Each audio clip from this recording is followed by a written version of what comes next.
જય દ્વારકાધીશ ખેડૂત મિત્રો, આજે આપણે કાલાવડ તાલુકાના રીનારી ગામે આવ્યા છીએ, ફગાસ ગામે આવ્યા છીએ. હવે ફગાસ ગામના આમ તો ખેડૂત તો ખંભાળિયાના છે, પણ ટૂંકમાં એની જગ્યા અહીં છે અને એની વાવેતર કર્યો છે અને ખેડૂતે ગ્રીન ઇન્ડિયા ખાતર વાપર્યું છે. તો આપણે ખેડૂતને પૂછીએ, તમારું આખું નામ શું? હરભમભાઈ રામભાઈ માયાણી. હરભમભાઈ રામભાઈ માયાણી. તમારો mobile number? Mobile number 9924505379. Okay. હવે ટૂંકમાં આ જમીન તમારી પોતાની છે કે તમે ભાગમાં વાવી છે? ભાગમાં વાવેલી છે. હવે તમે આ ગ્રીન ઇન્ડિયા ખાતર વાપર્યું, તમે આમ તો તમારી ઉંમર જોતા તમે ઘણા વર્ષોથી ખેતી હારે સંકળાયેલા છો અને ખેતી કરતા જ હો. તમે અગાઉના સમયમાં રાસાયણિક ખાતર અને રાસાયણિક દવાથી ખેતી કરતા હતા, બરાબર? હવે રાસાયણિક દવા અને રાસાયણિક ખાતરથી જે ખેતી કરતા હતા એની કમ્પેરિઝનમાં, એટલે એની હરોળમાં આપણું આ ગ્રીન ઇન્ડિયા ખાતર જે રહ્યું, એમાં તમને શું ફરક શું લાગ્યો? ફરક એવું લાગ્યું કે આ ગ્રીન ઇન્ડિયા ખાતર છાંટવાથી અને અથવા સ્પ્રે મારવાથી થોડોક ફેરફાર દેખાય છે. અને 25% જેવું ફેરફાર દેખાડું પહેલા જ રાઉન્ડમાં. પહેલા રાઉન્ડમાં 25%. તમારું નામ શું? મારું નામ હરભમભાઈ રામભાઈ માયાણી. હવે હરભમભાઈ, તમને એટલું કહું કે કદાચ આમાં તમે પાયા ખાતર તરીકે વાવ્યું હોત ને, તો આનાથી આ 25% જે ખાલી છાંટવાથી ફરક દેખાણો હતો, પણ પાયા ખાતર આપ્યું હોત ને તો 50% ફરક દેખાડતો. બરાબર?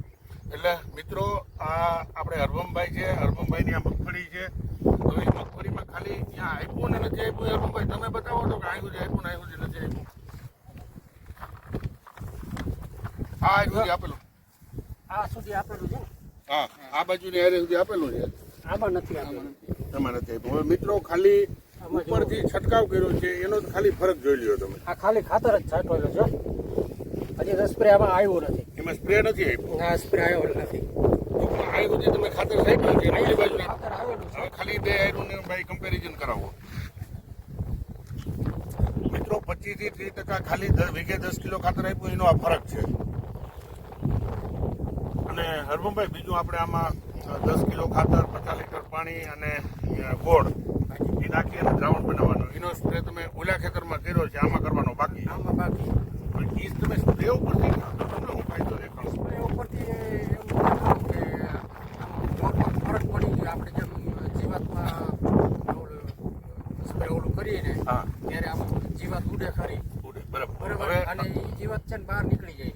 હવે બીજું કે તમે 10 કિલો ખાતર, 5 કિલો ગોળ, એટલે 450 રૂપિયાનો ખર્ચ કર્યો, એમાં 50 લીટર પાણી, એટલે 1 લીટર પાણી તમે પંપે વાપરો, એટલે તમને 9 રૂપિયાનો એક પંપ પડે. બીજે 9 રૂપિયાનો પંપ ક્યાંય થાય કોઈ રાસાયણિક દવાનો? તો આપણે 9 રૂપિયાનો જે પંપ અને રાસાયણિક દવા જેટલું કામ આપ્યું એવું તો સાબિત થયું ને. તો દરેક ખેડૂત મિત્રોને મારી વિનંતી છે કે ગ્રીન ઇન્ડિયા ખાતર વાપરો. હવે કાલાવડ વિસ્તારના આસપાસના ખેડૂતોને કોઈને ખાતર મેળવવું હોય તો અમારા ડીલર છે અરવિંદભાઈ ભૂત. અરવિંદભાઈ, તમારો નંબર બોલો. 94 મિત્રો, કાલાવડ તાલુકાના અમારા ડીલર છે, કોઈને આ ખાતર ગ્રીન ઇન્ડિયા ખાતર વાપરવું હોય તો અરવિંદભાઈનો કોન્ટેક્ટ કરજો.